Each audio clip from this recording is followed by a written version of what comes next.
우리가 신앙생활을 하면서 가장 많이 듣는 말씀 가운데 하나가 바로 기도에 관한 것입니다. 특별히 한국 교회는 세계 그 어느 나라보다도 기도에 대해서 많이 강조하였고 또 아직까지도 열심히 기도하고 있는 교회가 바로 한국 교회입니다. 그래서 우리나라의 대부분 교회들은 정기적으로 드리는 새벽 기도회나 또는 심야 기도회를 비롯해서 1년에 몇 차례씩 하는 특별 새벽 기도회는 다른 그 어느 나라에서도 찾아보기 힘든 그런 기도의 모습들입니다. 또한 세계에서 우리나라처럼 기도원이 많은 나라도 별로 없습니다. 물론 우리 한국 교회에 기복된 잘못된 기도에 부작용이 있는 것도 분명합니다. 하지만 한국 교회는 타의 추종을 불허하는 기도에 대한 열심과 열정이 있는 교회, 그 교회가 바로 우리 한국 교회입니다. 이러한 기도에 대한 열정과 열심이 있었기에 오늘날 한국교회가 기독교 2000년 역사 가운데 그 유래를 찾아볼 수 없는 놀라운 복음의 역사를 이룰 수가 있었다, 그런 생각을 해봅니다. 그러기에 우리가 신앙생활을 함에 있어서 기도는 아무리 강조해도 지나치지가 않는 것입니다. 여러분, 예수님의 생애를 한번 가만히 생각을 해보십시오. 예수님의 생애는 기도의 삶이었다라고 말할 수 있습니다. 예수님께서는 공생의 사역을 40일 금식 기도로 시작하지 않습니까? 또한 공생의 사역을 하면서도 그 바쁜 사역 가운데서도 규칙적으로 새벽과 밤에 기도하셨습니다. 그리고 땀방울이 핏방울이 되도록 힘써 기도하신 이후에 공생의 사역을 마치게 됩니다. 그리고 로마서 8장 34절 말씀에 보게 되면 예수님은 지금도 하나님 우편에서 우리를 위해서 기도하고 계신다, 그렇게 말씀하고 있습니다. 이처럼 예수님의 삶, 그 인생이라고 하는 것은 계속적인 하나님과 교제 속에서 기도하는 삶이었다라고 볼 수 있습니다. 뿐만 아니라 우리가 성경을 읽어보게 되면 쉬지 말고 기도해라, 또 무시로 기도하라, 낙심하지 말고 기도하라 와 같은 기도에 관한 명령들이 얼마나 많이 기록되어 있는지 모릅니다. 이러한 모든 것들은 우리의 신앙생활에 있어서 기도가 얼마나 중요하고 또 기도에 대한 명령들이 얼마나 강력한지를 우리에게 보여주고 있는 말씀들입니다. 여러분, 우리 사람들이 흔히 말하기를 기도는 영혼의 호흡이다, 그런 말들을 하지 않습니까? 근데 이 기도는 영혼의 호흡이라고 하는 이 비유의 말은 기도의 중요성과 필요성을 참 잘 표현해주는 말이다, 그런 생각이 듭니다. 여러분, 호흡이라고 하는 것은 너무나도 우리에게 익숙한 일이기 때문에 그 중요성을 잘 모르고 지낼 때가 많습니다. 여러분, 지금 우리가 숨을 쉬고 있는데 내가 호흡을 하지 않으면 죽는다, 그런 생각을 가지고 호흡하는 사람이 있습니까? 호흡은 너무나 중요한 일이지만 우리는 무의식적으로 때로는 그 중요성을 모르고 호흡할 때가 많이 있는 겁니다. 여러분, 기도가 꼭 그렇다는 것입니다. 앞서 이야기한 대로 우리가 기도에 대한 말씀을 너무 흔하게 교회에서 많이 듣다 보니 기도에 대한 말씀이 너무나도 중요함에도 불구하고 귀담아 듣지 않고 그냥 가볍게 쉽게 넘기는 경우들이 많이 있다는 겁니다. 여러분들 중에는 그런 사람이 한 분도 없기를 바랍니다. 여러분, 우리가 호흡하지 않고 어떻게 살아갈 수가 있겠습니까? 마찬가지로 기도하지 않고 신앙생활 하는 것은 기적과 같은 일이 아닐 수가 없습니다. 그렇기 때문에 우리가 제대로 신앙생활을 한다라고 하는 것은 기도 생활을 잘하고 있다라는 말과 거의 같은 말로 볼 수가 있습니다. 그만큼 기도라는 것은 우리의 신앙생활에 있어서는 절대적으로 필요한 것이 바로 기도라고 하는 것입니다. 네, 여러분, 우리가 열심히 기도하는 것도 참 중요한 일이지만 기도에 대한 바른 지식을 가지고 하나님의 뜻에 합당한 기도, 하나님께서 기뻐하는 기도를 하는 것이 더 중요하다는 것입니다. 오늘 본문은 기도에 대해서 모든 것들에 대하여 다 말씀하고 있지는 않지만 기도와 관련하여 우리가 알아야 될 기본적이면서도 아주 중요한 내용들을 쉽게 예수님께서 말씀해 놓고 있습니다. 먼저 오늘 본문 말씀은 우리에게 기도의 응답의 확실성에 대해서 예수님이 우리에게 가르쳐 주고 있습니다. 여러분, 일반적으로 우리가 기도를 생각해 볼 때에 기도는 두 가지 견해로 우리가 보통 생각해 보게 됩니다. 하나는 기도라는 것은 하나님과의 만나는 것이고 하나님과 대화하는 것이 기도다. 그렇게 생각할 수가 있습니다. 또 다른 하나라는 것은 기도라는 것은 우리 인생에 만나는 여러 가지 어려움과 문제를 만날 때에 하나님께 도움을 구하며 요청하는 간구로서 기도라고 우리가 또 생각해 볼 수가 있습니다. 그런데 성경에는 이 두 가지 견해가 다 나와 있다는 겁니다. 시편에서 몇 구절을 찾아보면 기도를 하나님과의 만남, 하나님과 함께 있음으로 표현하는 그런 구절이 있는가 하면 또한 기도를 하나님께 도움을 요청하는 간구로서의 기도로 표현하는 구절도 있다라고 하는 겁니다. 시편 63편 1절로 3절 말씀해 보게 되면 하나님이여 주는 나의 하나님이시라 내가 간절히 주를 찾되 물이 없어 마르고 황폐한 땅에서 내 영혼이 주를 갈망하며 내 육체가 주를 앙모하나이다. 내가 주의 권능과 영광을 보기 위하여 이와 같이 성소에서 주를 바라보았나이다. 주의 인자심이 생명보다 나음으로 내 입술이 주를 찬양할 것이라. 그런 시인의 노래가 기록되어 있습니다. 여러분, 이 시에는 기도가 갈망으로 주님과 만나고 대화하고 교제하는 영적인 활동이 기도라는 것으로 잘 나타나고 있습니다. 그런가 하면 시편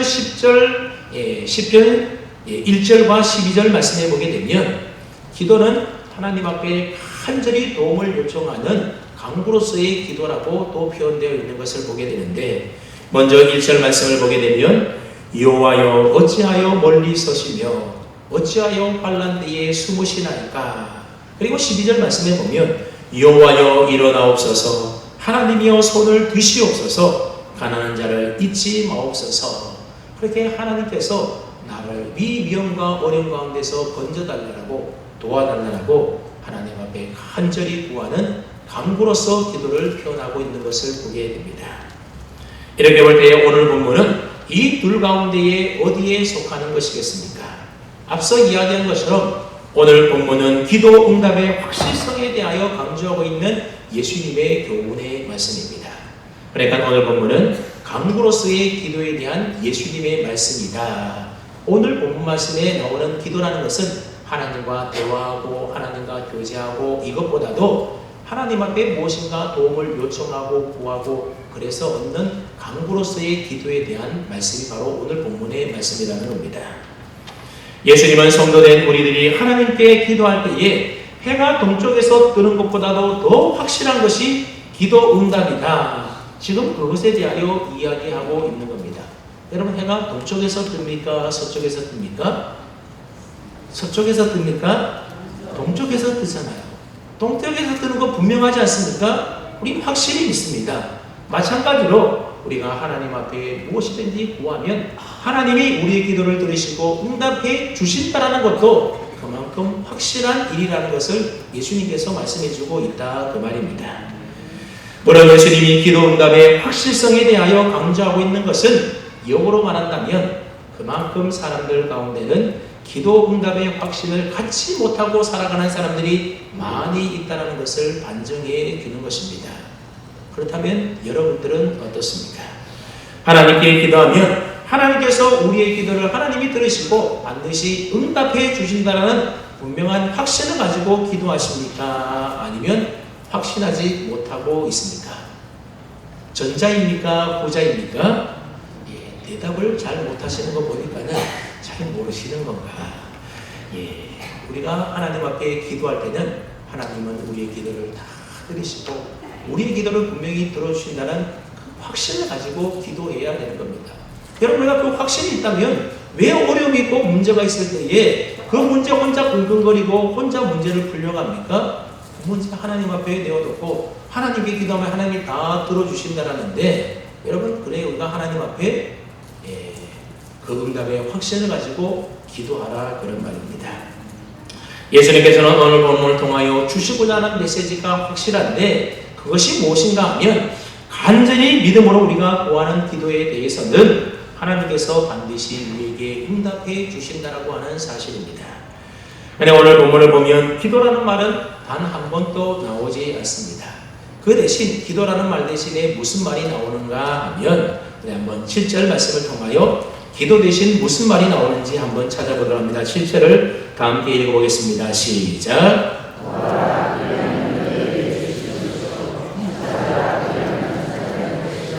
문을 두드리라. 그리하면 너희에게 열릴 것이니. 오늘 이 말씀에 보았더니 기도라는 말 대신에 세 가지의 명령형의 동사가 나오는데 구하라, 찾으라, 두드리라고 하는 세 가지 명령형이 나옵니다. 이 말들은 다 기도에 대한 다른 표현의 말들입니다. 기도라는 것은 무엇이냐? 구하고 찾고 두드리는 것이 바로 기도라는 것입니다. 우리 한번 따라해 봅시다. 기도는 구하고 찾고 두드리는 것입니다. 여러분, 기도는 어려운 게 아닙니다. 하나님께 구하고 찾고 두드리는 것, 이게 바로 기도라는 겁니다. 근데 여기서 구한다라는 말은 며칠간 굶은 사람이, 여러분 며칠간 굶으면 어떨까요? 너무너무 배가 고파서 먹을 것을 찾기 위해서 막 애를 쓰고 막 그렇게 구하지 않습니까? 그런 마음을 가지고 구한다, 그런 뜻을 가지고 있는 말이 바로 구한다라는 의미의 말입니다. 그러니 간절하지 않을 수가 없는 것이죠. 그리고 찾는다라는 말은 값비싼 보석이나 보물을 잃어버렸을 때에 찾는 것과 같은 행위가 바로 찾는 것입니다. 그리고 문을 두드린다라는 말은 적군이 막 뒤에서 추격을 해오는데 이제 우리 성문 앞에 다다르게 되는 겁니다. 그때에 뒤에는 추격해 올 때 어떻습니까? 문을 열어달라고 막 두드리지 않습니까? 그때 그 심정으로 문을 두드리는 것을 말하는 겁니다. 그래서 문이 열리게 되면 살 수 있게 되는 것입니다. 그러니 구하다, 찾다, 두드리라고 하는 이 세 가지 동사는 모두 간절함이 담겨져 있는 적극적인 행동을 요구하는 동사들이라는 것을 알 수가 있습니다. 예수님께서 기도를 명하시면서 이렇게 적극적인 동사를 사용하신 것은, 기도라는 것은 연약한 우리 인간이 하는 수동적이고 소극적인 활동처럼 보이지만 실상은 그렇지가 않다는 겁니다. 인간이 할 수 있는 가장 적극적이고 파워풀한 활동이 바로 하나님께 나아가서 간구하며 기도하는 것이라는 겁니다. 여러분, 만약 우리가 해외여행을 갔는데 낯선 외국 땅에서 큰 어려움과 문제를 만나게 된다면 우선적으로 가장 적극적으로 해야 될 우리의 행동이 무엇이겠습니까? 급히 그 나라에 있는 한국 대사관에 찾아가 연락을 해서 이런저런 문제가 생겼으니 도와달라고 요청하는 것이 바로 그때 해야 될 가장 적극적인 행동인 것입니다. 그냥 가만히 있어서는 문제가 해결되지 않는다는 겁니다. 기도라는 것은 피조물인 우리 인간이 전능하신 하나님 앞에 나아가서 적극적으로 도움을 요청하는 것이 바로 기도라는 것입니다. 그러니 기도라는 것은 결코 부끄러운 일도 아니요, 또 약한 사람의 소극적인 행동도 아닌 것입니다. 우리 인간이 하나님을 향하여 할 수 있는 가장 중요하고도 적극적인 행동이 바로 기도라는 것입니다. 이처럼 우리가 적극적으로 구하고 찾고 두드리면 어떻게 하신다라고 말씀합니까? 8절 말씀을 한번 보십시오. 구하는 이마다 받을 것이요, 찾는 이가 찾아낼 것이요, 문을 두드리는 이에게 열릴 것이다. 그렇게 약속해 주고 있습니다. 여러분, 예수님은 분명하게 구하는 이마다 받을 것이다, 그렇게 약속해 주셨습니다. 여러분, 예수님의 말이 거짓말이 있을까요? 여러분, 예수님의 말은 예수님 자신이 진리이기 때문에 예수님의 말씀은 한치도 거짓말이 없고 그 말씀대로 되지 않는 말이 없습니다. 그러니 예수님은 구하는 이마다 받을 것이다 라고 분명히 말했으니, 여러분, 구하는 이마다 받겠습니까? 못 받겠습니까? 분명히 받는다라는 겁니다. 구하는 이마다 받을 것이라고 하는 이 말은 하나님께 받을 수 있는 유일한 조건이 무엇이라는 겁니까? 바로 하나님께 구하는 일이라는 겁니다. 바꿔 말하면 구하지 않으면 받을 수 없다, 그런 말입니다. 그래서 야고보서 4장 2절 말씀에도 보게 되면 너희가 얻지 못함은 구하지 아니하기 때문이다, 그렇게 말씀하고 있습니다. 구하지 않기 때문에 얻지 못한다는 겁니다. 우리가 인생에 문제가 있고 어려움이 있는데 그 문제 기도하지도 않고 가만히 있으면 아무렇게 해결되지도 않는다는 겁니다. 구하지 않기 때문에 기도 응답을 경험할 수가 없는 것입니다. 그러므로 우리는 하나님께 어떻게 해야 된다고요? 구해야 한다는 겁니다. 오늘 하나님께서는 우리의 머리카락까지도 다 세실 정도로 우리의 모든 사정을 세밀하게 우리의 필요를 다 알고 계시는 분입니다. 또한 하나님께서는 하나님 우편에서 우리를 위하여 중보하고 계시기 때문에 우리에게 필요한 모든 것들을 다 아시고 주시는 경우도 물론 있을 수가 있습니다. 그러나 오늘 본문 말씀처럼 그것이 하나님의 일반적인 원칙은 아니라는 겁니다. 기도에 대한 하나님의 일반적인 원칙은 무엇인가 하면 하나님께서 우리에게 있어야 할 필요한 것들을 그냥 주시는 것이 아니라 먼저 기도하게 하시고 그 기도 응답으로 우리에게 원하고 우리에게 필요한 것들을 주신다라고 하는 것입니다. 그래서 기도는 수도꼭지를 여는 것과 같은 것이고 전원의 스위치를 켜는 것과 같다, 그렇게 말할 수가 있습니다. 여러분, 수원지에 저장된 물을 쓰기 위해서는 반드시 수도꼭지를 열어야 됩니다. 수도꼭지를 열지 않고 어떻게 수도원의 물을 우리가 받아서 얻을 수가, 쓸 수가 있겠습니까? 그리고 발전소에 비축된 전력을 사용하기 위해서는 전원의 스위치를 켜야만 하는 것입니다. 아무리 수원지에 물이 많아도, 아무리 발전소에 전력이 남아 돌아간다 하더라도 수도꼭지가 잠겨져 있고 전원의 스위치가 꺼져 있으면 수원지의 물과 발전소의 전력은 나와는 상관없는 일이 되는 것입니다. 그것을 내가 받아서 누릴 수가 없는 것입니다. 하나님의 놀라운 은혜와 능력을 우리가 경험하기 위해서는 먼저 하나님 앞에 구해야 한다는 것입니다. 여러분, 구하라는 것은 요구한다라는 말입니다.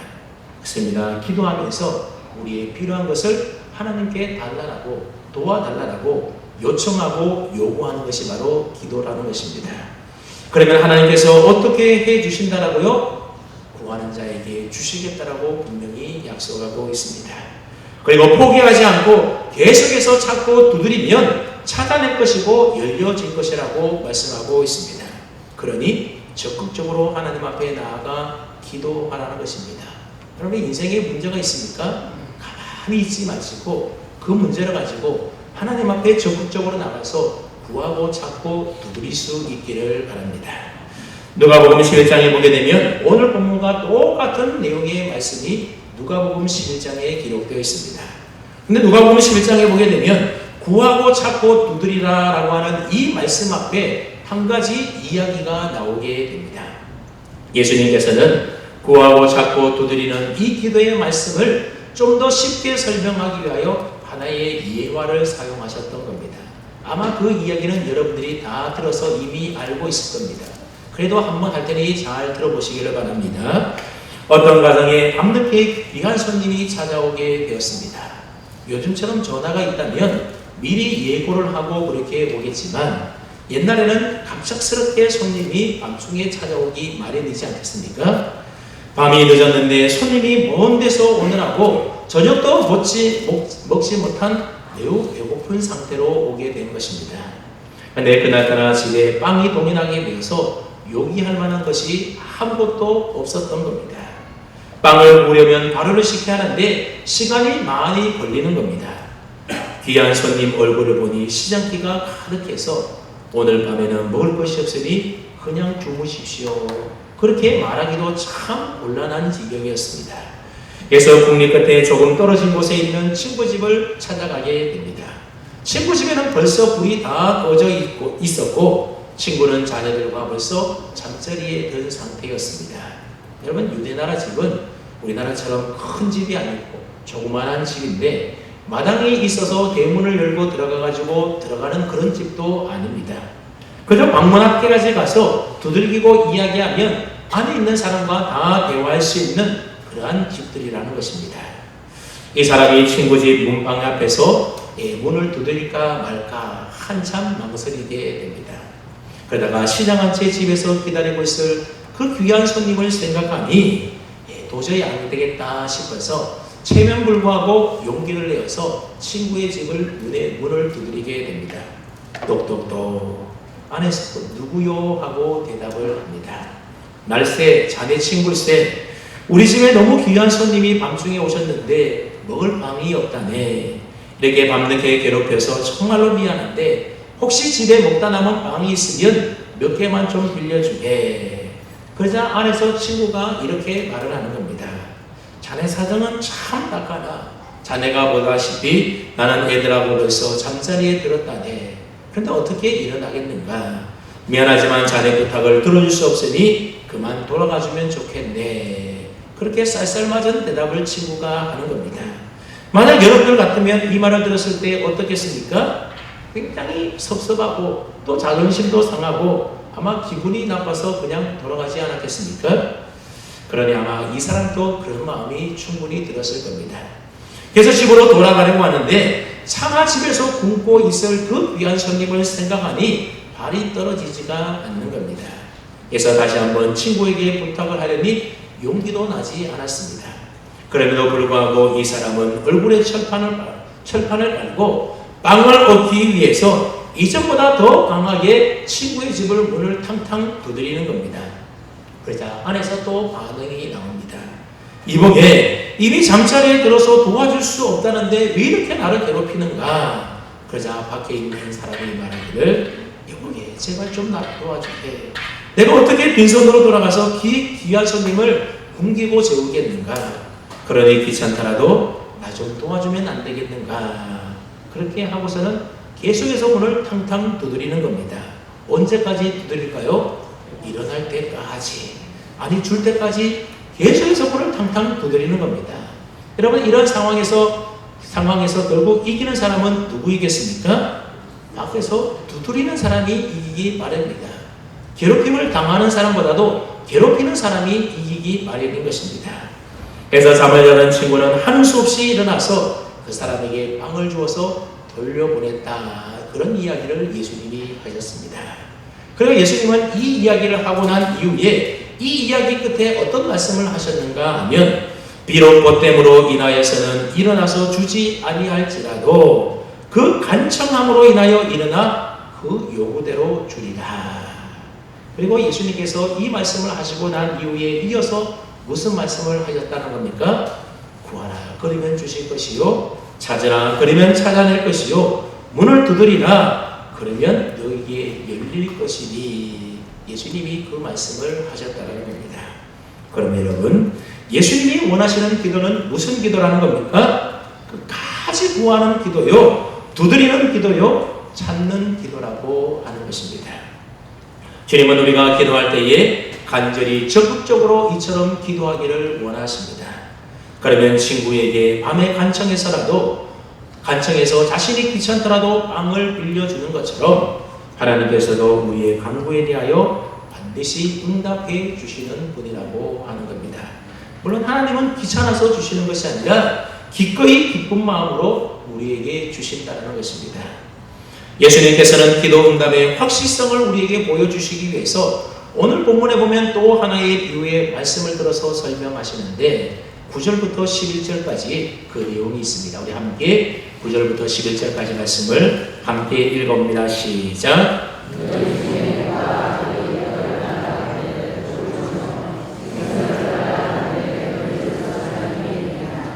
너희가 악한 자라도 좋은 것으로 자식에게 줄 알거든 하물며 하늘에 계신 너희 아버지께서 구하는 자에게 좋은 것으로 주시지 않겠느냐. 아멘. 여러분 예수님의 이 비유의 말씀을 보게 되면 세 가지 대조의 말씀이 나오게 됩니다. 첫째 대조는 뭔가 하면 9절 말씀에 보면 떡과 돌이 나오게 됩니다. 떡은 먹을 수 있는 좋은 것이지만 돌은 먹지 못하는 나쁜 것입니다. 두 번째는 10절에 나오는데 생선과 뱀이 나옵니다. 생선은 귀하고 먹을 수 있는 것이지만 뱀은 우리가 멀리 해야 될 부정한 것입니다. 세 번째는 11절에 나오는 악한 자, 즉 악한 아버지와 그리고 하늘에 계신 너희 아버지가 서로 대조되어서 나오고 있습니다. 예수님은 이 세 가지 대조를 통하여 세상의 모든 아버지, 심지어 도둑이나 강도와 나쁜 악한 아버지라도 자기 자식에게만큼은 나쁜 것 주지 않고 어떤 것 준다라는 겁니까? 좋은 것으로 준다라고 말씀하고 있습니다. 그러면서 말씀하시기를 하물며 하늘에 계신 선하시고 좋으신 너희 아버지께서는 그 자녀되는 너희에게 좋은 것, 당연히 좋은 것 주시지 않겠느냐, 그런 말씀을 하고 있습니다. 우리가 자신감 있게 적극적으로 하나님 앞에 간구하며 기도할 수 있는 이유가 무엇이라는 겁니까? 선하시고 좋으신 하나님 아버지께 대한 무한한 신뢰와 확신 때문에 그렇다는 겁니다. 세상의 나쁜 아버지도 자식들에게는 좋은 것을 주는데 우리는 하나님 아버지의 선한 하나님 아버지의 자녀들이니 우리에게 더 좋은 것 주는 것은 마땅한 일이라는 것입니다. 그러니 여러분 어려울 것 하나도 없습니다. 다만 하나님이 지극히 선하시고 좋으신 내 아버지 되심을 우리가 믿기만 하면 되는 것입니다. 그러면 나머지는 우리의 좋으신 아버지신 하나님께서 다 알아서 채워주신다는 겁니다. 네, 여러분 여기서 우리가 오해하지 말아야 될 것이 하나 있습니다. 우리 하나님은 우리가 간청한다고 해서 무조건 내가 간청하는 대로 내가 요구하고 구하는 대로 그대로 다 주시는 것이 아니라고 하는 사실입니다. 그 구하는 것이 하나님께 합당해야만 하나님이 우리에게 주신다라고 하는 사실을 꼭 기억하십시오. 앞서 오늘 본문과 똑같은 내용의 말씀이 누가복음 11장에 기록되어 있다라고 했습니다. 그런데 누가복음 11장에 보게 되면 예수님께서 간청하는 기도의 자세에 대하여 말씀하시기 그 이전에 하나의 기도에 대하여 제자들에게 가르쳐 주는데 그 기도가 무엇인가 하면 우리가 잘 알고 있는 주기도문입니다. 그래서 누가복음 11장 2절로부터 4절 말씀해 보게 되면 주기도문이 먼저 앞에 나오고 그 다음에 간청하는 오늘 본문의 내용의 말씀이 5절로부터 13절까지에 나온다는 겁니다. 우리가 아는 대로 주기도문은 어떤 기도입니까? 너희가 이런 기도의 내용으로 하나님 앞에 기도하라고 하는 기도의 내용, 우리가 하나님 앞에 구해야 될 기도의 내용을 담고 있는 기도문이 바로 주기도문입니다. 그러니까 무슨 얘기인가 하면 예수님은 우리가 하나님 앞에 어떻게 기도할 것인가 그 기도의 자세에 대하여 말씀하시기 이전에 무엇을 놓고 하나님 앞에 기도할 것인가 그 기도의 내용에 대해서 먼저 가르쳐 주셨다라고 하는 겁니다. 그러니까 이 기도 내용을 가지고 간절히 하나님 앞에 기도해라 그런 말입니다. 그러니까 기도에 대한 예수님의 가르침의 이 순서는 매우 중요하다라고 하는 겁니다. 이 순서는 우리가 기도할 때에 먼저 합당한 기도의 내용을 가지고서 적극적으로 간청하는 기도를 드려야 한다는 것을 우리에게 교훈해주고 있는 것입니다. 바꿔 말하면 하나님께서는 하나님의 뜻에 합당하지 않는 것, 우리에게 필요 없거나 우리가 가지면 손해가 되는 것은 우리가 아무리 간청하고 구한다 하더라도 주신다라는 겁니까? 주시지 않는다라는 겁니까? 주시지 않는다라는 겁니다. 여러분 이 세상 부모 가운데 자녀들에게 주면 손해가 되고 자녀에게 주면 위험한 것 그 부모가 자녀가 구한다고 해서 다 줍니까? 어린아이들이 위험한 칼 갖고 싶다고 해서 막 칼을 날라고 쫄라내면 줍니까? 주는 부모가 어디에 있겠습니까? 만약 자녀에게 손해가 되고 위험하다고 한다면 아무리 자녀가 원한다 하더라도 그것은 결코 그 자녀에게 유익하거나 좋은 것이 되지 못한다는 겁니다. 자녀가 볼 때는 좋아 보이더라도 그 부모가 볼 때는 그것은 위험하고 좋지 않는 일이 되는 겁니다. 그래서 주지 않는 것입니다. 그래서 오늘 본문 11절 말씀에서 하늘에 계신 너희 아버지께서 구하는 자에게 좋은 것으로 주시지 않겠느냐라고 했는데 이 말 가운데에 좋은 것이라는 것이 무엇인지에 대해서 우리가 좀 잘 알 필요가 있다라고 하는 겁니다. 하나님께서는 구하고 찾고 두드리면 반드시 좋은 것을 주시겠다고 우리에게 약속했습니다. 근데 이 좋은 것이라는 것이 누구에게 좋은 것이냐 하는 것입니다. 여기서 말하는 좋은 것이라고 하는 것은 구하는 나에게 좋은 것이 아니라 하나님 아버지가 보실 때에 좋은 것을 의미하는 것입니다. 내가 보기에 아무리 좋아 보인다 하더라도 하나님이 보실 때 그것 줘서 내가 위험하고 내게 손해가 된다고 한다면 오히려 그것은 하나님이 보실 때에 좋지 않은 것이라고 하는 겁니다. 하나님 보실 때 좋지 않은 것은 우리에게 주지 않는다는 겁니다. 하나님은 좋은 것 주신다는 겁니다. 때로는 고난이 우리에게 유익이 될 때가 있습니다. 그때 우리는 하나님 앞에 부르짖으며 하나님 이 고난을 벗어나게 주시옵소서. 이 고난 벗어나게 해주십시오. 이 위험 우리에게 다 떠나게 해주십시오. 이 질병에서 나를 고쳐주십시오. 그렇게 우리가 하나님 앞에 구하고 기도할 때가 있지만 만약 그 고난이 우리에게 하나님 보시기에 좋은 일이라 한다면 그 고난을 통하여 우리의 믿음이 더 성장하고 그 고난을 통하여 우리가 하나님 앞에 믿음의 사람으로 온전히 세워지는 일이라고 한다면 하나님은 그 고난을 우리에게 허락해 주신다는 겁니다. 그래서 우리의 기도를 들으시지 않을 때도 있다는 겁니다. 그러므로 때때로 무응답이 최상의 응답일 때도 있다는 것입니다. 그런가 하면 아직 때가 되지 않아서 더 기다려라, 더 기도해라, 그렇게 하나님이 응답하실 때도 있다는 겁니다. 그러나 여러분, 우리가 하나님께 구하고 찾고 드리는 간청한 기도를 할 때에는 하나님의 뜻에 맞게끔 하나님 보시기에 좋은 것을 구하는 기도가 반드시 필요하다는 것입니다. 그 다음에 여러분, 우리가 어떻게 하나님의 뜻에 잘 맞고 합당하게 맞게끔 구할 수가 있겠습니까? 우리가 하나님의 뜻대로 잘 구하기 위해서는 성령님의 도우심을 받아야만 하는 것입니다.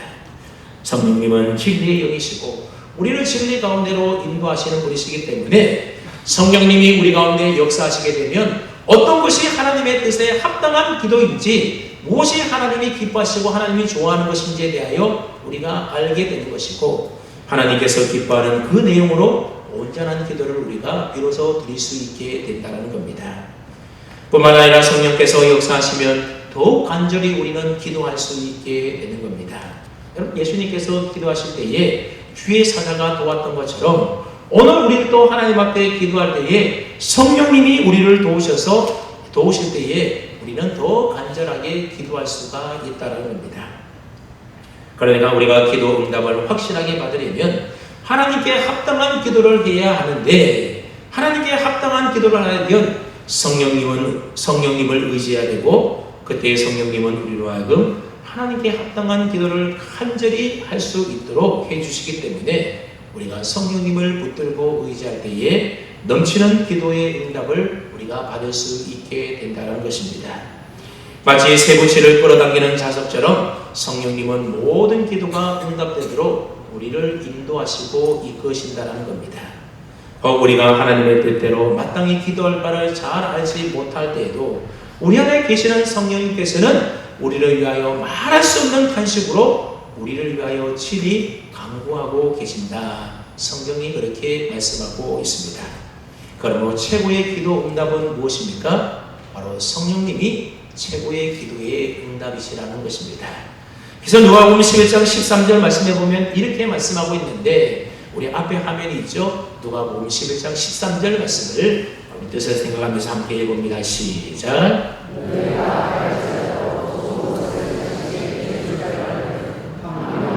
너희 하늘 아버지께서 구하는 자에게 성령을 주시지 않겠느냐 하시니라. 너희 하늘 아버지께서 구하는 자에게 무엇을 주시지 않겠느냐라고요? 성령을 주시지 않겠느냐. 여러분, 누가복음 11장에는 오늘 본문 11절에 좋은 것을 주시지 않겠느냐라는 말이 성령을 주시지 않겠느냐라는 말로 그렇게 되어 있다는 것입니다. 그러니까 하나님께 주시는 기도응답의 가장 좋은 것이 무엇이라는 겁니까? 바로 성령이시라는 것입니다. 여러분, 복을 구하는 것보다 복을 주시는 하나님을 구하는 것이 훨씬 더 현명한 기도인 것입니다. 그러니 내가 원하는 것보다도 하나님이 주시고자 하는 것이 내게 훨씬 더 좋고 유익한 것이고, 성령 하나님이 내게 주시고자 하는 그 더 좋은 것을 우리가 성령님은 내게 깨달아 알게 해주시고 그것을 간절히 구하도록 도우시니 성령님이야말로 하나님이 주시는 가장 좋은 것이라는 의미의 말입니다. 여러분, 예수님을 믿는 저와 여러분들은 이미 이 성령님을 우리 안에 모시고 있습니다. 그러니 기도할 때에 내 욕심대로만 너무 구하지 마시고 진리의 영이신 성령님의 도우심을 받아서 하나님의 뜻이 무엇인지를 구하고 그 하나님의 뜻대로 깨달아서 하나님 앞에 구하고 기도할 수 있기를 바랍니다. 그럴 때 우리는 기도를 통하여 하나님의 뜻을 알게 되고, 기도를 통하여 육체의 소욕과 죄를 이겨서 성숙한 믿음의 사람으로 기도를 통하여 점점 더 자라나게 되는 것입니다. 이제 마지막으로 12절 말씀을 한번 보십시오. 그러므로 무엇이든지 남에게 대접을 받고자 하는 대로 너희도 남을 대접하라. 이것이 율법이요 선지자니라. 그렇게 예수님이 결론적으로 말씀합니다. 여러분과 잘 아는 대로 이 12절 말씀을 우리가 황금률이라 그렇게 말을 합니다. 이 황금률이라는 말은 기독교인들이 이웃을 향하여 해야 될 가장 기본적이고 중요한 최고의 윤리의 원칙이 바로 황금률인 것입니다. 근데 이 말씀의 첫 시작이 무슨 말로 시작됩니까? 그러므로라고 하는 말로 기도로 시작되고 있습니다. 자, 이 황금률은 구하고 찾고 누리는 기도에 대한 결론의 말씀이라는 것을 알 수가 있습니다. 근데 가만히 보면 앞의 기도의 내용과 뒤에 있는 이 황금률의 내용이 문맥상으로 그리 자연스럽게 보이지 않습니다. 무슨 다른 내용 같아 보입니다. 그래서 일부 학자들은 이 황금률의 말씀을 오늘 본문의 결론으로 보는 것이 아니라 5장부터 시작되는 산상수훈 전체의 말씀의 결론이다, 그렇게 보기도 한다는 겁니다. 그러나 이 두 가지가 다 가능하다라고 볼 수가 있습니다. 근데 오늘은 기도에 관한 설교를 하니까 이 말씀을 기도에 대한 결론의 말씀으로 우리가 한번 살펴보았으면 좋겠습니다. 여러분, 이 12절 말씀을 기도의 결론으로 본다라고 한다면 이 12절 말씀을 이렇게 다르게 번역을 해볼 수가 있습니다. 그러므로 무엇이든지 나에게 받고자 하는 대로 너희도 나를 대접하라. 이것이 성경의 가르침이다. 이렇게 번역할 수 있다는 겁니다. 여러분, 기도가 무엇입니까? 하나님 앞에 무엇인가 구하여 얻고자 하는 것이 기도다, 그렇게 말씀을 했습니다. 근데 여러분, 내가 하나님 앞에 뭔가를 얻고 구해서 얻으려면 먼저 무엇부터 하라고 말씀합니까? 내가 대접을 받고자 하는 대로 내가 하나님부터 뭔가 얻으려 하는 것처럼 내가 먼저 하나님을 대접해 드려야 된다는 겁니다. 다시 말하면 우리가 하나님 앞에 무엇인가를 구해서 얻고자 할 때에 먼저 하나님을 대접해라, 그런 말입니다. 그렇다면 여러분, 하나님을 대접한다는 말이 무엇이겠습니까? 그러면 하나님 앞에 어떻게 하는 것이 하나님을 대접하는 겁니까? 막 밥상을 크게 진수성찬을 차려서 하나님 드십시오, 이게 하나님을 대접하는 것이겠습니까? 저는 하나님을 하나님에게 인정하는 것, 그것이 바로 하나님을 하나님답게 대접하는 것이다, 그렇게 생각을 합니다. 하나님은 못 이룰 것이 없으신 전지전능하신 하나님이시고 우리 인생을 만드시고 우리 인생의 주인 되셔서 우리를 다스리시며 우리 모든 생각과 필요를 다 하시고 구하는 자에게 넉넉한 것으로 채워주시는 우리의 좋은 아버지 되심을 인정하는 것, 이것이 바로 하나님을 하나님에게 대접하는 일이라고 하는 것입니다. 우리가 기도하기에 앞서서 먼저 선행되어야 될 것이 있는데 그게 뭐라는 겁니까? 하나님을 하나님답게 대접하는 것, 다시 말하면 하나님에 대한 절대적인 신뢰라고 하는 것입니다. 이런 신뢰 없이는 기도도 할 수가 없고 설사 기도한다 하더라도 응답받을 수가 없는 것입니다. 그래서 우리가 기도 응답을 받으려면 우리가 믿음을 가지고 하나님 앞에 구해야 된다라는 말이 바로 그 말인 것입니다. 그래서 예수님은 기도에 대한 결론으로 하나님을 절대적으로 신뢰하라고 우리에게 말씀하고 있는 겁니다. 그러므로 저와 여러분들이 기도할 때에 먼저 무엇 해달라고 간구하기에 앞서서 우리의 기도의 문을 열어야 되는데 그 기도의 문을 여는 열쇠가 무엇이라는 겁니까? 하나님에 대한 절대 신뢰라는 겁니다. 하나님은 내 모든 형편과 사정을 다 하시고 하나님은 내 모든 문제를 다 해결해 줄 수 있는 분이시고 내가 하나님 앞에 구하기만 하면 하나님은 분명히 이 문제 해결해 주시고 좋은 것으로 주실 것이라는 그 분명한 확신, 믿음, 신뢰를 가지고 우리가 하나님 앞에 기도해야 된다는 겁니다. 이런 문제가 있어도 왜 기도하지 않습니까? 이 확신과 신뢰가 없으니 기도하지 않는 것입니다. 사랑하는 성도 여러분, 사람이 인생을 살아가는 데 있어서 왜 위기가 없고 왜 고난과 역경과 어려움이 없겠습니까? 다 있기 마련입니다. 하지만 인생의 수많은 위기 앞에서도 능력 있는 그리스도인으로 더 풍성한 은혜의 삶을 우리 모두가 살아가야 하지 않겠습니까? 그렇다 한다면 우리 모두가 기도에 힘써야 하는 것입니다. 여러분, 기도를 회복하십시오. 매일매일 순간마다 기도의 능력을 믿고 기도의 등불을 밝힐 수 있기를 바랍니다. 여러분, 기도할 수 있는데 왜 걱정하며 염려하십니까? 여러분, 그런 찬송도 있지 않습니까? 여러분, 기도의 능력을 믿으시기를 바랍니다. 그래서 우리가 기도하기만 하면 우리의 좋으신 아버지 되시는 하나님께서 우리에게 좋은 것으로 분명히 응답해 주실 것이다, 이 사실을 믿고 여러분 낙심하지 마시고 기도에 힘쓰기를 바랍니다. 기도는 모든 문제를 해결하며 천국의 보물창고를 여는 열쇠와도 같은 것이 바로 기도입니다. 백년의 내일 새벽부터 가을 특별 새벽 기도회가 시작되지 않습니까? 한여름 무더위를 보내면서 지치고 나태했던 우리의 믿음과 신앙이 이번 가을 특별 새벽 기도를 통하여 다시 한번 영적으로 깨어나서 새로운 마음과 각오로 후반기를 다시 시작할 수 있기를 바랍니다. 인생의 무거운 짐 지고 걱정과 염려 속에서 밤잠 못 이루시는 분들이 있습니까? 하나님을 신뢰함으로 새벽을 깨워서 구하고 찾고 두드리는 이 기도를 통하여 여러분의 모든 인생의 문제를 해결받을 수 있기를 바랍니다. 그동안 바쁘다는 핑계로 기도의 필요성을 느끼면서도 기도하지 못했던 분들도 새벽 기도에 나와서 다시금 기도를 회복할 수 있기를 바랍니다. 혹시 기도하다가 기도 응답이 없다고, 기도의 능력을 경험해 보지 못했다고, 기도해봐도 별 것 없네 하면서 기도 생활을 중단하셨던 분들이 꼭 계시다고 한다면 성령의 은혜와 능력을 구하며 하나님의 뜻대로 구해서 이번 가을 특별 새벽 기도에서는 꼭 기도 응답의 역사를 경험할 수 있는 은혜가 있기를 바랍니다. 그래서 저와 여러분 모두가 이번 가을 특별 새벽 기도를 통하여 다시 한번 우리의 기도가 회복되고 신앙과 영성이 회복되고 인생의 묵은 문제가 다 해결되고 응답받는 놀라운 은혜의 시간이 다 될 수 있기를 주님의 이름으로 축원합니다. 아멘.